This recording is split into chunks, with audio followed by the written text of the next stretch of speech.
गर्मी में देवरानी जेठानी का शहर से अच्छा गांव। शिवानी और कनिका बरगद के पेड़ पर बंधे झूलों पर बैठकर झूला झूल रही होती हैं। दोनों ने सुंदर साड़ी पहनी होती है और नई नवेली बहुओं की तरह सजी होती हैं। देवरानी जी, इस झूले में झूलने में कितना मजा आ रहा है ना। जेठानी जी, मजा तो आएगा ही ना। इतनी तेज गर्मी में पूरे गांव में धूप छा रखी है, पर इस पेड़ की छांव में कितनी ठंडक है और ये झूला भी कितना मजेदार है। ऐसा लगता है जैसे माँ की गोद में झूल रहे हैं। जेठानी जी, पर ये मजा सिर्फ आज का ही है। कल हमें अपने पतियों के साथ शहर जाना है, न जाने शहर का हाल कैसा होगा। देवरानी जी, शहर जैसा भी हो, हम अपने गांव को कभी नहीं भूलेंगे। शिवानी और कनिका अपनी शहर की सहेलियों के साथ एक कैफे में किटी पार्टी कर रही होती हैं। क्या दिन थे वो, आज भी वो दिन मुझे याद है। तुम लोग देवरानी जेठानी गांव की इतनी तारीफ कर रहे हो जैसे तुम्हारा गांव शहर से अच्छा हो। हम ये नहीं कह रहे कि शहर बुरा है, पर हमारा गांव बहुत अच्छा है। अपनी सहेलियों से बातें करके शिवानी और कनिका कैफे से निकलती हैं और तेज धूप में अपने घर की तरफ चली जाती हैं। ऐसे ही कुछ दिन बीतते हैं और एक दोपहर शिवानी किचन में खाना बना रही होती है, वहीं कनिका डाइनिंग टेबल पर प्लेट लगा रही होती है। बहू, आज खाने में क्या बनाया है? आज जेठानी जी खाना बना रही है। उन्होंने दाल चावल और पटल की सब्जी बनाई है। अरे वाह बहू, मेरे लिए सलाद बना देना, नींबू निचोड़ कर। ठीक है पापा जी। मम्मी जी, मुझे जरा पैसे दे दीजिए, मैं बाजार जाकर सब्जियां और नींबू लेकर आती हूँ। कनिका पैसे लेकर तेज धूप में घर से निकलती है और अपने पल्लू से पसीना पोंछते हुए सब्जी मंडी पहुँचती है, जहाँ सब्जी वाला अपनी सब्जियों पर पानी फेंक रहा होता है। जी दीदी, क्या दे दूं आपको? भैया, मुझे खीरे, टमाटर, प्याज और नींबू दे दीजिए।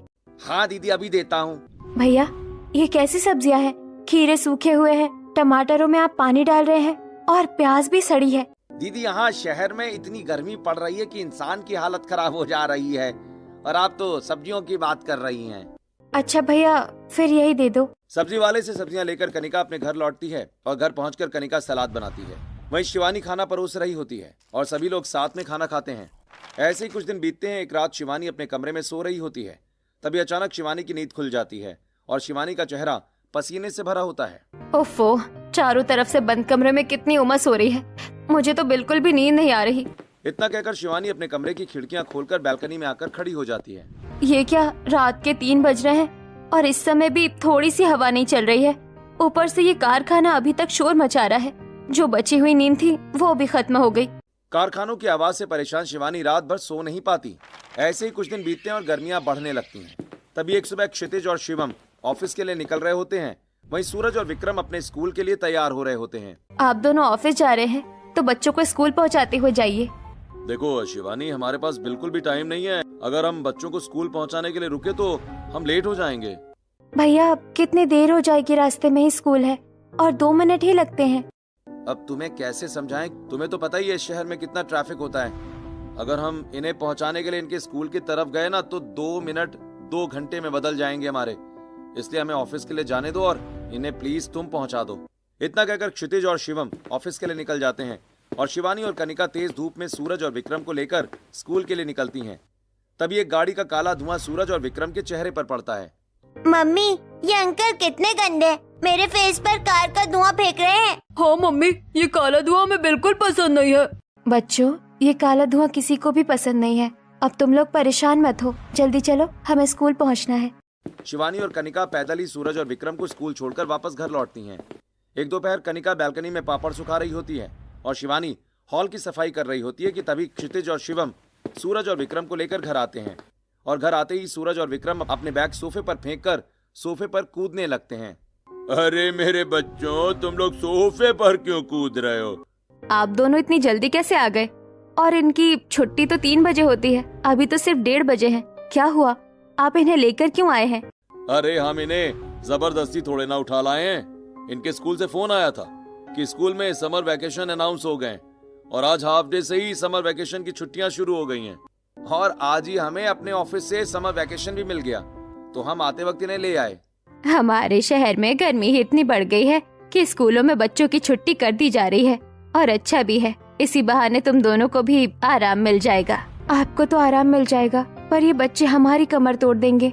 न ये गर्मी में बाहर खेलने जाते हैं, न घर में चुपचाप बैठते हैं। पूरे घर में शोर मचाते रहते हैं और हमें परेशान करते हैं। मम्मी, हम आप लोगों को परेशान नहीं करेंगे, पर बदले में आपको हमें कहीं घूमने लेकर जाना होगा। हाँ मम्मी और चाची, हमारे स्कूल के सभी बच्चे कहीं न कहीं समर वेकेशन पर घूमने गए हैं, हमें भी कहीं लेकर चलिए। हाँ, मैं भी सोच रहा हूँ कि कहीं घूमने चलते हैं। वैसे भी बहुत सालों के बाद हमें ऑफिस से लंबी छुट्टी मिली है, पर हम जाएंगे कहाँ? गर्मियों की छुट्टी का मजा तो गांव में ही आता है। हम सब अपने गांव चलते हैं। गाँव नहीं मम्मी, गाँव नहीं, हम न्यूजीलैंड चलते हैं, वहाँ ठंडे बर्फ में खेलेंगे। बच्चों, तुम गांव चलो, वहाँ जाओगे तो न्यूजीलैंड भी भूल जाओगे। बहू, तू कहाँ बच्चों को गांव लेकर जा रही है? क्या रखा है उस गांव में? हम खुद शहर आकर रह रहे हैं। पर हमारे दादा ससुर और चाचा ससुर तो गांव में रहते हैं, हम उनके पास चलते हैं ना। गर्मियों की छुट्टियों में हमारा बहुत मन है, प्लीज मना मत कीजिए।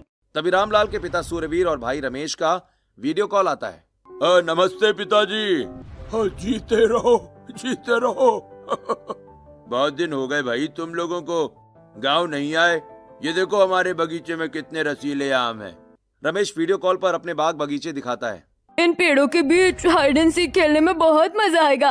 अरे रामलाल, अब जब तेरा बूढ़ा बाप मर जाएगा तब क्या तू गांव आएगा? हाँ? इतने साल हो गए अपने परिवार के साथ गांव नहीं आया है। गर्मियों की छुट्टियां मिली होगी, इस बार गांव आ जा। हाँ हाँ पिताजी, मैं गांव जरूर आऊंगा। इसी तरह रामलाल का पूरा परिवार वीडियो कॉल पर अपने गांव के परिवार से थोड़ी देर बातें करता है और फिर फोन रख देता है। अब जब ससुर जी ने बुलाया है तब तो हमें गांव जाना ही पड़ेगा। ये लो, तुम दोनों देवरानी जेठानी की गांव जाने की इच्छा भी पूरी हो गई। अब जल्दी से हम सबकी गांव जाने की पैकिंग शुरू करो, मैं सभी की टिकट करवाता हूँ। कुछ दिन बीतते हैं और दोनों देवरानी जेठानी एक बड़े शॉपिंग मॉल में पहुँचती हैं। जी मैम, आपको किस तरह के कपड़े चाहिए? जी, हम अपने पूरे परिवार के साथ गांव जा रहे हैं, तो हमें पूरे परिवार के लिए नए कपड़े चाहिए। सबसे पहले आप हमें 10 साल और 8 साल के लड़के के लिए कपड़े दिखाइए। दोनों देवरानी जेठानी अपने बच्चे और अपने पतियों, अपने सास ससुर और खुद के लिए कपड़े खरीदती हैं और जरूरी सामान लेकर अपनी पैकिंग शुरू कर देती हैं। ऐसे ही कुछ दिन बीतते हैं और आज पूरा परिवार लगेज के साथ हॉल में खड़ा होता है। बहू, सभी गेट खिड़कियाँ अच्छे से बंद है ना? मम्मी जी, 2 ही दरवाजे हैं जिन्हें 4 बार देख चुकी हूँ, अच्छे से बंद है। आप कहे तो एक बार और देख लूं? शारदा, चलो, बहुओं ने सब कुछ देख लिया है, बहुओं ने सारी तैयारी कर ली है और सभी गेट खिड़कियां अच्छे से बंद है ना? अब जल्दी चलो वरना हम लेट हो जाएंगे। पूरा परिवार घर से निकलता और बस अड्डे पर बस में बैठकर अपने गांव के लिए रवाना हो जाता है। और रात बीतती है। अगले सुबह पूरा परिवार अपने गांव के बस स्टॉप पर उतरता है। आहा, ये ताज़ी हवा, गांव का सुंदर वातावरण, इसे हम बहुत याद कर रहे थे। मम्मी, यहाँ कितनी तेज धूप है, मेरे चेहरे पर धूप लग रही है। हाँ मम्मी, गांव में इतनी तेज धूप होती है, आप हमें इतनी तेज धूप वाले गांव में क्यों लेकर आई है? बच्चों, कोई धूप वूप नहीं है, तुम लोग पहली बार गांव आए हो ना, इसीलिए तुम्हें ऐसा लग रहा है। अब चलो जल्दी, दादू भी इंतजार कर रहे हैं। कनिका और शिवानी चारों तरफ देखते हुए अपने घर की तरफ बढ़ती हैं। थोड़ी देर में अपने गांव के पुश्तैनी घर के अंदर आती हैं। अरे आ गए मेरे बच्चों। कैसे हो तुम लोग? आओ, क्षितिज बेटा, शिवम बेटा, आने में कोई परेशानी तो नहीं हुई ना? सब कुशल मंगल तो रहा? अरे हाँ हाँ दादाजी, सब कुशल मंगल था, हम आराम से आए। शिवानी और कनिका अपने दादा ससुर और अपनी दादी सास का आशीर्वाद लेती हैं और फिर रमेश का भी आशीर्वाद लेती हैं। जग जग जियो बच्चों, सफर में थक गए होगे, मैंने तुम्हारे कमरे साफ करवा दिए हैं, जाकर आराम कर लो। पूरा परिवार अपने अपने कमरों में चला जाता है और शिवानी और कनिका अपने कमरे में जाकर अपने बैग रखकर नहाने चली जाती हैं। अब तो गर्मियों की छुट्टियां मजे से कटेंगी, जब तक गांव में खूब घूमेंगे, खूब एंजॉय करेंगे, कोई काम नहीं। गांव में आते ही मन खुश हो गया। आज नहाकर परिवार के साथ आराम करूंगी और कल जेठानी जी के साथ गांव घूमने निकलूंगी। शिवानी और कनिका नहाकर तैयार होती हैं और हॉल में आती हैं। आ गई बहुए, आज मैंने खाना नहीं बनाया है, आज खाना तुम दोनों को बनाना है। हाँ दादी जी, हम खाना बना देंगे। सोच लो बहुओं, यहाँ गैस चूल्हा नहीं है, मिट्टी का चूल्हा है, कहीं धुएं से परेशान ना हो जाओ। परिवार के लिए खाना बनाना है तो इसमें परेशान होने की कौन सी बात है? आप लोग थोड़ा इंतजार कीजिए, हम अभी खाना लेकर आते हैं। कनिका और शिवानी मिट्टी के बने रसोई घर में आती हैं, जहाँ मिट्टी का चूल्हा और मिट्टी के बर्तन होते हैं। शिवानी चूल्हे में लकड़ियाँ डालकर आग जलाती है और पतीला चढ़ाती है। जेठानी जी, सबसे पहले हांडी में चावल बना लेते हैं, साथ में मैं सरसों का साग बना देती हूँ। अचार और पापड़ के साथ चावल बहुत अच्छे लगेंगे। शिवानी हांडी में चावल बनाती है और कनिका सरसों का साग बनाती है और पूरे परिवार को पापड़ और अचार के साथ खाना परोसती है। अरे बहू, ये मिट्टी के बर्तन में क्यों परोस रही हो? स्टील के बर्तन नहीं है क्या? क्यों बड़े भैया, पहले भी तो मिट्टी के बर्तन में ही खाया करते थे ना। हाँ हाँ, पर अब आदत छूट गई है। इतने सालों से शहर में जो रह रहा हूँ, स्टील के बर्तनों की आदत हो गई है। मम्मी, ये मिट्टी के बर्तन में खाने से हमारे पेट में मिट्टी तो नहीं चली जाएगी? नहीं नहीं बेटा, ऐसा कुछ भी नहीं होगा। वाह बहू, बड़ा स्वादिष्ट खाना बनाया तुमने। वाह भाभी, सरसों का साग तो मेरा फेवरेट है। अच्छा हुआ आपने सरसों का साग बनाया। शहर में रहती हो तुम दोनों, पर स्वाद बिल्कुल देसी है। ऐसे ही दिन बीतता है। अगले दिन कनिका और शिवानी साड़ी पहनकर हॉल में आती हैं। ये क्या कनिका, आज तुमने इतनी हल्की साड़ी पहनी है? आप लोग भी कपड़े बदल लीजिए, फिर हम गांव घूमने निकलेंगे। नहीं कनिका, बाहर बहुत तेज धूप है। इतनी तेज धूप में हम नहीं जाएंगे, हम तो आराम करेंगे।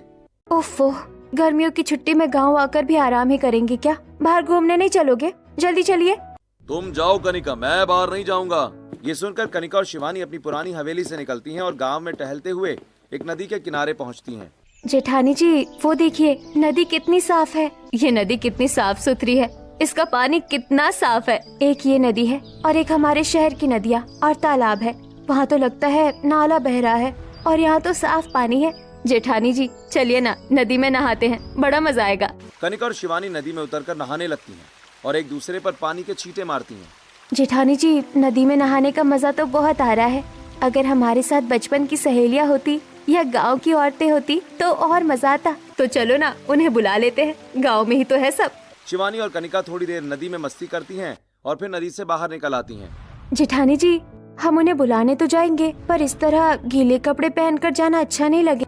कोई बात नहीं देवरानी जी, वैसे भी बहुत तेज धूप है, चलते चलते कपड़े सूख जाएंगे। इतना कहकर कनिका और शिवानी अपनी सहेलियों के घर की तरफ बढ़ती हैं और चलते चलते गांव के एक बाजार में पहुंचती हैं, जहां उनके कपड़े थोड़े सूख चुके होते हैं और उनकी नजर एक सूती साड़ी बेच रही औरत पर पड़ती है। जेठानी जी, वो देखिए गांव की सूती साड़ी। अरे ये सूती साड़ी तो गांव की औरतों की पहचान है। चलो हम भी सूती साड़ी पहनते हैं, मजा आएगा।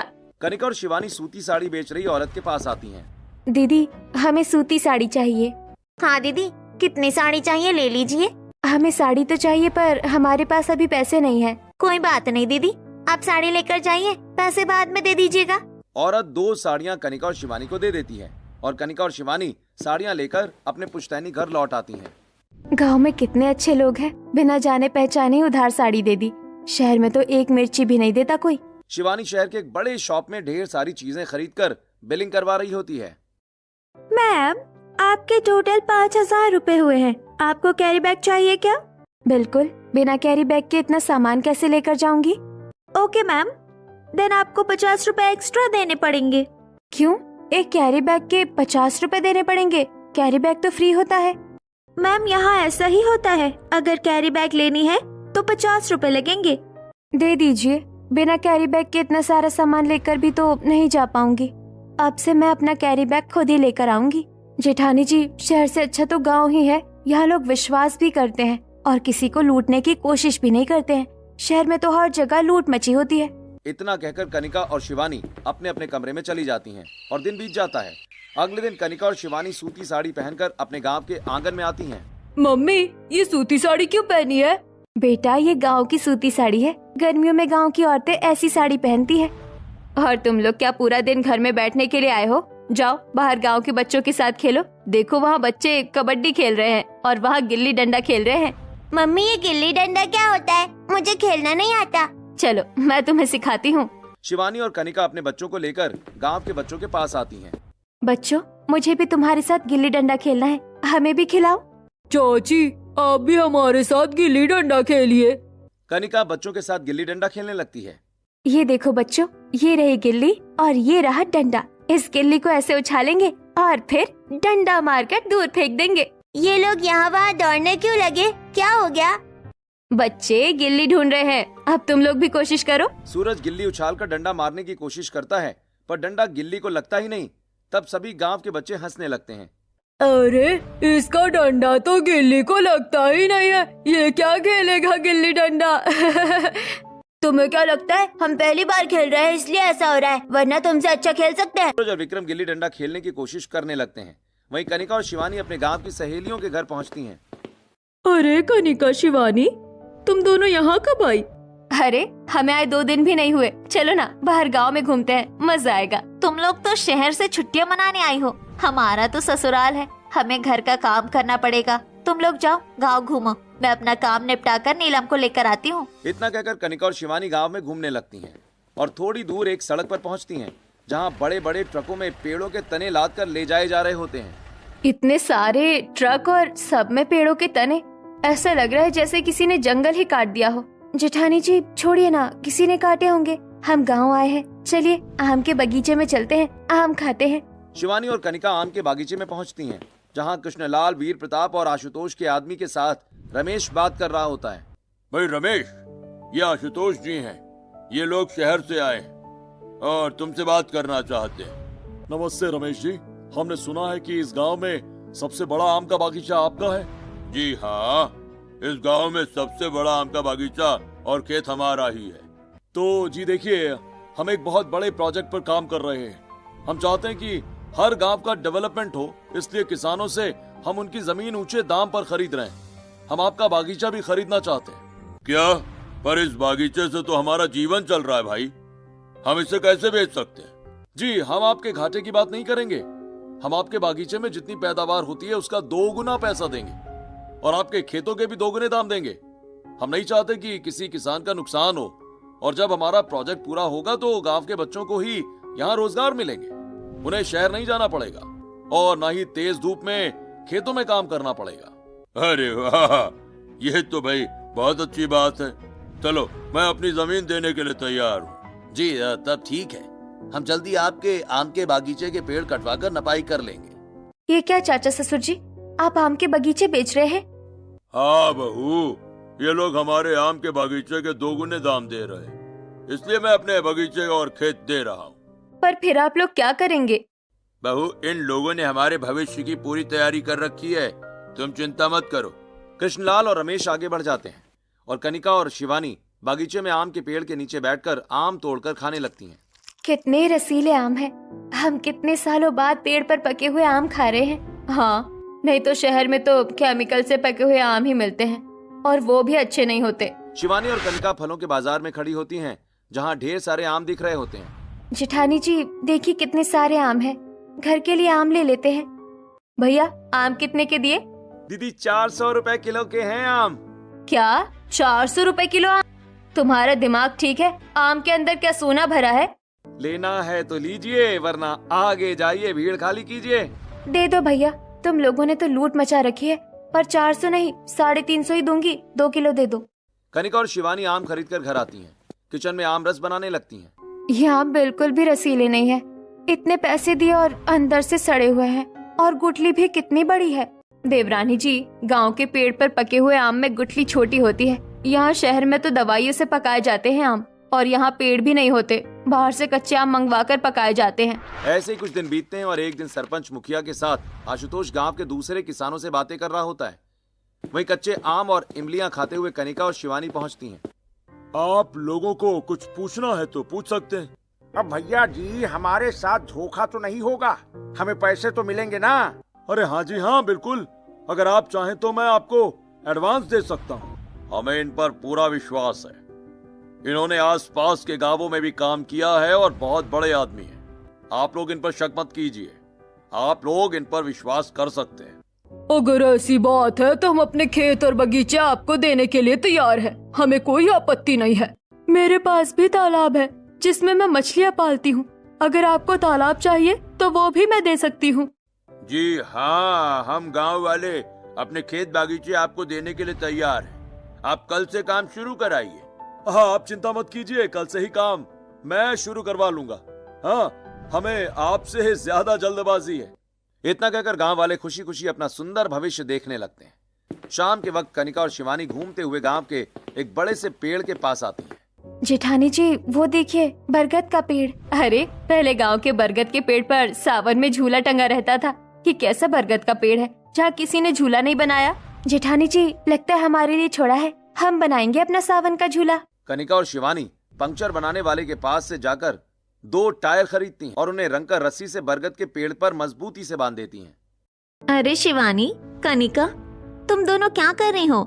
अरे सही समय पर आई हो। देखो हमने 2 सावन के झूले बनाए हैं, बड़ा मजा आएगा। ये क्या बच्चों वाली हरकत कर रही हो? हम नहीं झूलेंगे, तुम ही झूलो।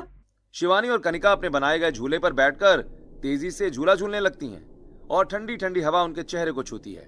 चाहे जितनी तेज गर्मी हो, सावन के झूले में झूलने के बाद कोई गर्मी नहीं लगती। जेठानी जी, हम सुबह से निकले हैं, अब शाम हो रही है, घर चलते हैं, नहीं तो सब गुस्सा करेंगे। कनिका और शिवानी अपने दोस्तों से थोड़ी थोड़ी बातें करती हैं और फिर अपने ससुराल लौट आती हैं और रसोई में जाकर सभी के लिए खाना बनाने लगती हैं। जेठानी जी, आपको याद है वो शहर से आया आदमी गांव वालों से क्या बातें कर रहा था? हाँ, न जाने क्यों ऐसा लगा कि वो उनकी जमीन लेकर कुछ काम करवाने की बात कह रहा था। चाचा जी से सुनने में आया कि अपनी जमीन उसे दे दी है काम करने के लिए। तो जेठानी जी, कल हम भी चलेंगे, देखते हैं वो क्या काम करवा रहा है। अगर मजेदार होगा तो हम भी उसके साथ मिलकर काम करेंगे। हाँ हाँ बिल्कुल, कल हम भी चलेंगे। कनिका और शिवानी बातें करते हुए अपने पूरे परिवार के लिए खाना बनाती हैं और सभी को प्यार से मिट्टी के बर्तन में परोसकर खाना खिलाती हैं। रात बीतती और अगले सुबह कनिका और शिवानी सरसों के खेत में तितलियों के साथ खेल रही होती हैं। तभी खेत से थोड़ी दूर पेड़ काटने की बड़ी मशीनें दिखाई देती हैं जो गांव की तरफ बढ़ रही होती हैं। जेठानी जी, ये तितलियाँ, ये सरसों के खेत, ये सब कितना सुंदर है। ये सुंदरता सिर्फ गांव में है। शहर में तो गाड़ी का धुआं, हॉर्न की आवाज और कारखानों का शोर ही होता है। यहाँ तो चिड़ियों की चहचहाहट है। मुझे तो शहर से अच्छा गांव ही लगता है। वो सब तो ठीक है, पर ये तेज गाड़ियों की आवाज कहाँ से आ रही है गांव में? वो देखिए जेठानी जी, वहाँ बड़ी बड़ी मशीन वाली गाड़ियाँ जा रही है। ये तो हमारे गांव में आ रही है। इन मशीनों के आगे इतनी बड़ी आरी क्यों लगी हुई है? ये लोग क्या करने आ रहे हैं गांव में? जेठानी जी, यहाँ से तो पता नहीं चलेगा, उनके पास ही जाना पड़ेगा। चलिए जल्दी। कनिका और शिवानी तेज धूप में तेजी से चलते हुए गांव के बाहर पहुंचती हैं, जहां आशुतोष के आदमी पेड़ काटने की बड़ी मशीनों के साथ अंदर आ रहे होते हैं। कौन हो तुम लोग और इतनी बड़ी बड़ी मशीनें लेकर हमारे गांव में क्यों आ रहे हो? आप लोग गांव की औरतें हैं, आपको तो पता ही होगा। हमने गांव में प्रोजेक्ट शुरू किया है, हम उसी के काम के लिए आ रहे हैं। कैसा प्रोजेक्ट शुरू किया है तुमने? क्या करना है तुम्हें? देखिए, आज हम पेड़ काटने आए हैं और कल हम कटे हुए पेड़ लेकर जाएंगे यहाँ से। अच्छा, तो तुम्हारा बॉस गांव के गरीब लोगों की जमीन लेकर उनके पेड़ बगीचे कटवा रहा है। हम ये हरगिज नहीं होने देंगे। तुम कौन होती हो हमें रोकने वाली? जिसकी जमीन है, हम सिर्फ उसी की जमीन के पेड़ काटेंगे। हटो हमारे सामने से। नहीं, हरगिज नहीं। हम तुम्हें गांव के किसी भी किसान की जमीन के पेड़ नहीं काटने देंगे। इतना कहकर कनिका और शिवानी मशीन के रास्ते में लेट जाती हैं और परेशान होकर आदमी आशुतोष को फोन करके सारी बात बता देते हैं। आशुतोष सरपंच और मुखिया के साथ गांव में पंचायत बैठवाता है।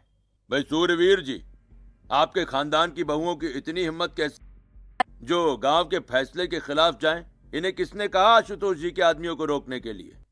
सरपंच, मेरी बहुओं से गलती हो गई, शायद इन्हें नहीं पता होगा। आपकी बहुओं को सब कुछ पता है, फिर भी इन्होंने हमें रोका। दादा ससुर जी, ये लोग गांव के पेड़ काटने आ रहे थे, इसीलिए हमने इन्हें रोका है। बहुओं, इन्हें रोकने की जरूरत नहीं है। हमने इन्हें अपने पेड़ काटने और इनके प्रोजेक्ट पर काम करने की इजाजत दी है। ये आप लोग क्या कह रहे हो? आप लोग ऐसा कैसे कर सकते हैं? शिवानी, चुप हो जाओ, ये गांव का मामला है, तुम क्यों बीच में बोल रही हो? हाँ बहुओं, ये गांव का फैसला है, तुम्हें बीच में बोलने का कोई अधिकार नहीं। हमें पूरा अधिकार है गांव के फैसले में बोलने का। ये आदमी गलत काम कर रहा है और आप लोग इसे इजाजत देकर इसका साथ दे रहे हैं। सूर्यवीर जी, आप अपने परिवार की बहुओं को लेकर यहाँ से जाइए। ये 4 दिन के लिए शहर से क्या आई, हमारे गांव पर हक जताने लगी हैं। इन्हें क्या, ये तो आ गई है और कल चली जाएंगी। गांव में तो हमें रहना है, हमें अपना भविष्य संवारना है। हाँ हाँ, इन शहरी देवरानी जेठानी को यहाँ से भगाओ। ये नहीं चाहते कि हमारे गांव का विकास हो। गांव वाले कनिका और शिवानी को पंचायत से निकाल देते हैं और अगले दिन से आशुतोष अपने आदमियों के साथ जंगलों के पेड़ तेजी से कटवाने लगता है। कुछ दिन बीतते हैं और एक दिन आशुतोष अपनी मशीनों के साथ रमेश के बागीचे की तरफ बढ़ रहा होता है। कनिका और शिवानी पेड़ों से लिपट जाती हैं। बहुओं, तुमने पेड़ क्यों पकड़े? हटो, इन्हें पेड़ काटने दो। चाचा ससुर जी, आपको पेड़ क्यों कटवाने हैं? आप लोग समझते क्यों नहीं? इन पेड़ों को कटवाकर आप लोगों को कोई फायदा नहीं है, सिर्फ नुकसान है। बहुओं, तुम तो छुट्टियों के बाद अपने शहर चली जाओगी और सुख सुविधा में रहोगी। हमारे गांव में भी तो विकास होने दो। ताकि हम भी आराम से रह सके यहाँ पर, या मिले हुए पैसे से शहर आकर सुख सुविधाओं में रह सकें। यह आपकी गलत फहमी है कि पेड़ कटने के बाद आपको सुख सुविधा मिलेगी या शहर आकर कुछ अच्छा मिलेगा, बल्कि आप अपनी सुख सुविधाएं खो देंगे। ये लड़कियाँ बातें बना रही हैं। हमें देर हो रही है, जल्दी हटाइए इन्हें। कनिका और शिवानी की जिद को देखते हुए थोड़ी देर में सरपंच, मुखिया और पूरा गांव इकट्ठा हो जाता है। अगर बहुओं की इच्छा नहीं है तो रमेश, तुम अपने पेड़ नहीं कटवाओगे। पहले हमें समझाओ कि ये गांव के विकास के खिलाफ क्यों है। हम गांव के विकास के खिलाफ नहीं है। हमें पहले बताइए, इस आदमी ने आपसे क्या कहा है? ये आदमी यहाँ पेड़ काटकर बड़ी बड़ी फैक्ट्रियाँ और मिल बनाएगा, जिससे हमारे बच्चों को रोजगार मिलेगा और गांव में पक्की सड़कें, स्कूल और अस्पताल बनेंगे। यह आदमी आप सभी को बेवकूफ बना रहा है कि पहले पेड़ कटवाएगा और यहाँ बड़ी मिलें बनवाएगा, जिनके जहरीले धुएं से आप लोग बीमार पड़ेंगे और फिर इसी के अस्पताल में अपने पैसे बर्बाद करेंगे। और इन मिल और कारखानों गांव की शांति खत्म हो जाएगी। दिन भर सिर्फ मशीनों की आवाजें होंगी, न चिड़ियों की चहचहाहट और न ही पत्तों की आवाज। आप लोगों को लगता है शहर में बहुत सुख सुविधा है, तो हम आपको एक कहानी बताते हैं। एक रात कनिका और शिवानी अपने शहर वाले घर में सोने जा रही होती हैं कि तभी घर की बिजली चली जाती है। जैसे गांव में सोया करते थे, चलो आज छत पर सो जाते हैं, वहाँ ठंडी हवा चलेगी। कनिका और शिवानी छत पर पूरे परिवार का बिस्तर लगाती हैं और सभी छत पर लेट जाते हैं। मम्मी, आपने कहा था ठंडी हवा चलेगी, यहाँ तो बिल्कुल हवा नहीं है। ऊपर से कमरे से भी ज्यादा आवाजें आ रही है। हम सोएंगे कैसे? गांव की छत पर कितनी अच्छी नींद आती थी और शहर की छत पर तो बिल्कुल नींद नहीं आती। इतना ही नहीं, गांव में पेड़ कटने से और भी नुकसान होगा। कनिका और शिवानी अपने परिवार के साथ शहर में एक झरने के पास पिकनिक मनाने आती हैं। झरने का पानी गंदा होता है और उसमें प्लास्टिक की बोतलें तैर रही होती हैं। ये कैसा झरना है? इसमें एक भी मछली नहीं है। पापा, ये पानी कितना गंदा है, ऐसे लग रहा है जैसे नाली का पानी हो। आप लोग हमें कैसी जगह पिकनिक मनाने ले आए हैं? हमें नहीं रहना यहाँ। Flashback out. इतना ही नहीं, हमारे शहर में साफ हवा भी नहीं है। अगर कोई खिड़की खोल दे तो सीधे गाड़ियों का धुआं आता है। बच्चों को स्कूल जाने के लिए 15 मिनट के रास्ते में 45 मिनट ट्रैफिक में फंसना पड़ता है और जहरीली हवा में सांस लेनी पड़ती है। आप लोग शहर में रहे हैं, आप खुद क्यों नहीं बताते? सरपंच जी, हम अपनी बीवियों का पक्ष नहीं ले रहे हैं, लेकिन ये बिल्कुल सही कह रही हैं। हम खुद रोज ऑफिस जाते समय ये सब कुछ झेलते हैं। पिताजी, रमेश, सरपंच जी, मेरी बहुएं सच कह रही हैं। जब मैं गांव में रहा करता था तो नदी में नहाता था, पेड़ों के फल खाता था, लेकिन शहर में इतनी गर्मी और उमस बढ़ गई है कि 2 मिनट घर के बाहर रहना मुश्किल हो गया है। हाँ, और ना ही वहाँ गांव जैसे फल मिलते हैं, न सब्जियाँ और ना ही अनाज। और अगर आप लोग अपनी जमीनें इन्हें दे देंगे तो सबको नकली और केमिकल से बने हुए अनाज और सब्जियां ही खानी पड़ेंगी। हम दोनों देवरानी जेठानी हाथ जोड़ते हैं, इनकी बातों में मत आइए। गांव गांव नहीं रह जाएगा, बंजर जमीन बन जाएगा। आप लोग इनकी ड्रामेबाजी पर ध्यान मत दीजिए। मैं आपको यकीन दिलाता हूँ ऐसा कुछ भी नहीं होगा। तेरी हिम्मत कैसे हुई मेरी बहुओं की बात को ड्रामेबाजी कहने की? हाँ, नहीं दूंगा मैं अपनी तुझे जमीन। निकल यहाँ से तू। मुखिया जी, अगर 2 मिनट में ये आदमी हमारे गांव को छोड़कर नहीं गया तो अपने आदमी बुलवा लीजिएगा। तुम शहर से आई औरतों ने मेरा काम बिगाड़ा है, तुम्हें तो मैं बाद में देखूंगा। आशुतोष के इतना कहते ही गांव वाले आशुतोष और उसके आदमियों पर टूट पड़ते हैं। उन्हें मारते पीटते गांव से भगा देते हैं। गर्मियों की छुट्टियां बीतती हैं और आज शहरी कपड़ों में देवरानी जेठानी शहर वापस जाने के लिए बस स्टॉप पर खड़ी होती हैं। बहुओं, गांव का सरपंच होते हुए भी मैं उस आदमी की चाल नहीं समझ पाया। तुम लोगों की वजह से हमारा गांव बचा है, इसलिए ये मेरी तरफ से देसी घी। बहुओं, मुझे भी माफ कर दो, मैंने तुम्हें शहरी कहकर गलत समझा। ये मेरे हाथ का बना अचार है, इसे रोज खाना और मुझे याद करना। बहुओं, अपने चाचा ससुर को भी माफ कर दो। तुम्हारे लिए अपने बगीचे के आम भिजवा रहा हूँ, खुद भी खाना और अपने पड़ोसियों, रिश्तेदारों और दोस्तों को भी खिलाना, ठीक है? और कहना ये हम अपने गांव से लेकर आए हैं। आप हमसे बड़े हैं, आपने हमारी बात समझी और हमारा गांव बच गया, यही सबसे बड़ी बात है। और हाँ बहुओं, अगली गर्मियों की छुट्टियों में भी जरूर आना, हम तुम्हारा इंतजार करेंगे। पूरा गांव शहरी देवरानी जेठानी और उनके परिवार को दुखी मन से विदा करता है और शहर पहुंचकर कनिका और शिवानी गांव से लाए सामान को अपने पड़ोसियों में बांटती हैं और रोज खाने में देसी घी और गांव से लाए अचार और आम खाती हैं। 100 रोटी वाला ससुराल। सुनो जी, मुझे तो शीतल की बड़ी फिक्र रहती है। उसका ध्यान तो बस घर के बाहर दोस्तों के साथ घूमने फिरने में ही रहता है। उसे कुछ बोलो तो एक नहीं सुनती। मैं तो कहती हूँ इसकी जल्दी शादी वादी करवा दो, वरना लड़की हाथ से निकल जाएगी। तुमसे ज़्यादा चिंता है मुझे शीतल की शादी की। कल ही वो रामपुर वाले मौसा जी को फ़ोन भी किया था, बता रहे थे एक लड़का है नज़र में, उनका अपना घर है और लड़का भी अच्छा है। अरे तो फिर बस बात चलाओ ना, एक बार देखे तो सही लड़का और घर बार कैसा है। कौन से लड़की की बात चल रही है यहाँ? तुम्हारी शादी की बात चल रही है बेटी। अब तुम्हारी शादी की उम्र हो रही है तो लड़का तो देखना पड़ेगा ना। उफ़ो, मुझे अभी नहीं करनी शादी वादी, ये तो मेरे खेलने कूदने के दिन है। बहुत खेल कूद ली तुम, अब घर के काम धाम सीखने की कोशिश करो, समझी? ससुराल जाकर हमारी नाक मत कटवा देना। सब्जी काटनी तो आती नहीं इसको, तो नाक ही कटवाएगी। अरे मैं इसे शादी तक अच्छे से सब सिखा दूंगी, आप तो बस उस लड़के से इसकी शादी के बाद चलवाओ। कुछ दिनों बाद कुणाल और उसकी माँ शीतल को देखने घर आते हैं। कुणाल दिखने में बड़ा ही स्मार्ट होता है, शीतल तो उसे देखती ही रह जाती है। देखो जी, हमारी कोई डिमांड तो है नहीं, बस हम चाहते हैं कि लड़की घरेलू हो, घर के सारे कामकाज संभाल ले। अब आपके परिवार में तो बस 3 ही लोग हैं, पर हमारा तो खूब भरा पूरा परिवार है। बाकी हमें लड़की के घूमने फिरने दोस्तों से मिलने से कोई दिक्कत नहीं है, घर का काम करने के बाद जो चाहे सो करे। अरे वाह, ये तो इतने बढ़िया लोग हैं, लड़का भी इतना स्मार्ट है और ऊपर से इन्हें मेरे घूमने फिरने से भी कोई दिक्कत नहीं है। हे भगवान, तूने तो बिना मांगे ही मुझे सब दे दिया। बताओ जी, और क्या चाहिए हमें? हमारी तरफ से तो रिश्ता पक्का है जी। बस फिर तो हंसी खुशी शीतल और कुणाल की शादी हो जाती है। शीतल मन ही मन बड़ी खुश होती है और उसी खुशी के साथ वो अपने ससुराल में कदम रखती है। आओ बहू, तुम्हारा अपने ससुराल में स्वागत है। ये मिलो अपने परिवार से।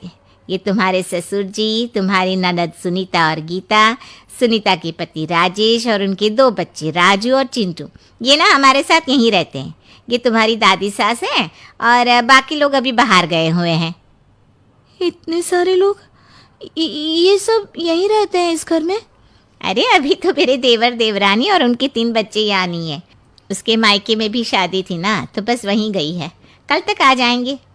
हे भगवान, ये घर है या धर्मशाला? ये सब एक साथ इस घर में कैसे रहते हैं? मुझे तो पता ही नहीं था इनका इतना बड़ा परिवार है। अब समझी कि कोई डिमांड क्यों नहीं की इन्होंने। ये सब चाल चले मेरे साथ। अरे बहू, खड़े खड़े क्या सोच रही हो? चलो अपने कमरे में जाकर आराम करो। जी माँ जी। अगले दिन शीतल का ससुराल में पहला दिन होता है। शीतल रसोई में जाकर सबके लिए खीर बनाने लगती है। तभी उसके ननद सुनीता आती है। अरे वाह भाभी, आज क्या बना रही हो? बस दीदी, आज वो पहली रसोई है ना, तो खीर बना रही थी।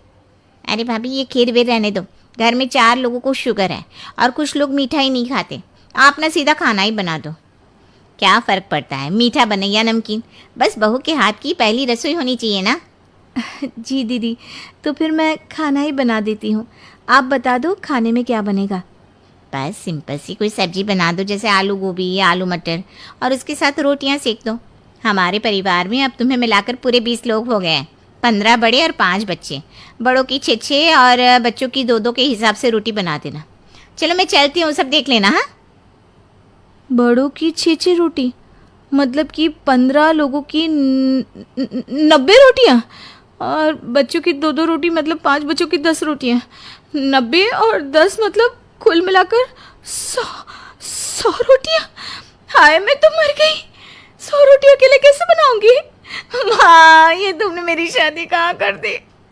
शादी से पहले तो मैंने कभी 4 रोटी से ज़्यादा नहीं बनाई। शीतल एक बड़ी सी परात में 100 लोगों के हिसाब से आटा निकालती है और उसे गूंथना शुरू करती है। आटा गूंथते गूंथते शीतल के पसीने छूट जाते हैं। उसके बाद बारी आती है रोटी बनाने की। शीतल एक एक करके रोटी बनाना शुरू करती है और 10 रोटी बनाते ही अपनी कमर पकड़ लेती है। हाय, मैं मर गई। मेरी कमर टूट गई खड़े खड़े, और ऊपर से इतनी गर्मी। मैं 100 रोटियाँ कैसे बनाऊंगी? अरे भाभी, सब बाहर रोटियों का इंतजार कर रहे हैं, जरा जल्दी जल्दी रोटी सेक दो। सब आज को गुस्सा आता है। बहू, ममता बहू कहाँ हो? लेकिन सारे दिन की थकी बहू को ऐसी नींद आती है जैसे किसी ने भांग की गोली खिला दी हो। वो तो नहीं उठती। उठकर आ जाता है बेटा। क्या बात है अम्मा, काहे चिल्ला रही हो? अरे सो जाओ ना, सुबह की थकी है बहू, वो सो रही है। जोर से बोलोगी तो नींद खुल जाएगी उसकी। माँ को गुस्सा आ जाता है। फिलहाल तो सो जाती है, लेकिन मन ही मन ढेर सारा जहर बहू के लिए भरा होता है। सुबह बहू चाय बना रही होती है कि सास धीरे से गैस तेज कर देती है, जिससे चाय का बर्तन जल जाता है। और जैसे ही बहू चाय का बर्तन उठाती है, उसका हाथ जल जाता है। मेरा हाथ जल गया। वो जोर जोर से चिल्लाकर इधर उधर भागती है कि सास थोड़ी देर में उसके हाथ में पानी डाल देती है।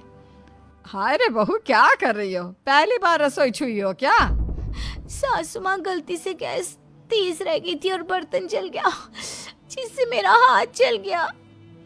हाय रे, कितना गंदा दाग। छी छी छी छी, मुझे तो उल्टी आ रही है तेरा गला हुआ मांस देखकर। तू ना मुझे अभी साथ से खाना मत लगाना। बहू भी खुद का हाथ देखती है तो उसे भी रोना आ जाता है। कुछ दिनों के बाद सास की सहेली आती है, बहू चाय बनाकर लाती है। उसके जाने के बाद सहेली कहती है, बहू की सुंदरता ऐसी है कि कोई भी दीवाना हो जाए। वैसे तेरे बेटे का क्या हाल है? अरे वैसा ही है, बहू के पीछे लट्टू। क्या करूं, कुछ समझ में नहीं आ रहा। मैंने तो बहू के चेहरे पर दिवाली के पटाखे की चक्री फेंक दी, उसका पूरा चेहरा जल गया। अब देखो ना रही सुंदरता, और ना ही अब मेरा बेटा उसे पूछता है। अरे अब तो वो उसे छोड़कर दूसरी भी देखने को बोल गया है मुझे। बहू सारी बात सुन रही होती है। आंटी एक बात बताइए, क्या भरोसा है कि दूसरी सही आए और आपके अनुसार रहे?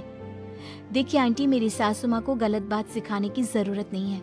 हमारा परिवार साथ में खुशी से रह रहा है।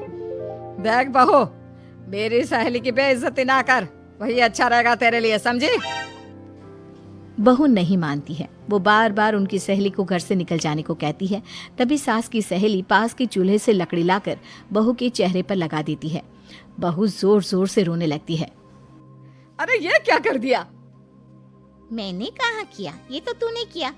तू ही नहीं चाहती थी कि बहू बेटे के साथ रहे, भला मैं क्यों करूंगी?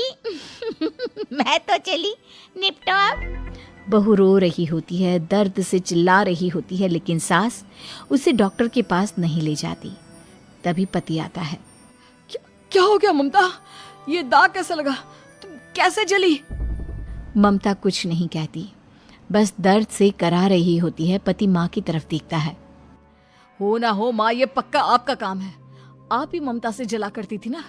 देखना माँ, अब पुलिस आएगी, केस बनेगा, लेकिन पहले मैं ममता को अस्पताल लेकर जा रहा हूँ। सभी अस्पताल जाते हैं, जहाँ डॉक्टर ममता की सास से कहते हैं, आपने तो नहीं जलाया ना बहू को? अब ममता की सास के तो पसीने छूट रहे होते हैं। वो घबरा कर कहती है, ना ना डॉक्टर साहब, कैसी बात करते हैं? हम क्या जलाएंगे अपनी बहू को? डॉक्टर ममता के पति से पूछते हैं, देखिए, क्योंकि ये ससुराल में जली है तो मामला पुलिस का बनता है, तो आप पहले पुलिस को बुलाइए, तभी इलाज पूरा होगा। सास डर जाती है कि अब तो बच्ची जिंदगी जेल में ही रहना होगा। रहने दीजिए ना, पुलिस को क्यों बुलाना? सारी हंसी खत्म हो जाएगी जब पुलिस के डंडे पड़ेंगे। बहू को जलाना भले ही बहुत आसान हो, लेकिन उसके बाद सारी जिंदगी जेल की हवा खाना। सास डर जाती है। पुलिस आती है। पास लेटी दर्द से करा रही ममता स्टेटमेंट देती है। तो क्या हुआ था? कैसे जली आप? ममता पास खड़ी सास को देखती है। बेटी बताओ, कैसे जल गई तुम? ओए, काका का किरण वाली शाहरुख, चुप, बिल्कुल चुप। सास चुप। सभी इंतजार करते हैं कि ममता क्या बोलेगी। जी मैं खाना बना रही थी, लकड़ी उड़कर मेरे ऊपर गिर गई और मैं जल गई। सास बहू की बात सुनकर रोने लगती है। देखा माँ, कितनी समझदार है ममता। ये चाहती तो, हाँ बेटा, ये चाहती तो मैं आज जेल में होती। मुझे माफ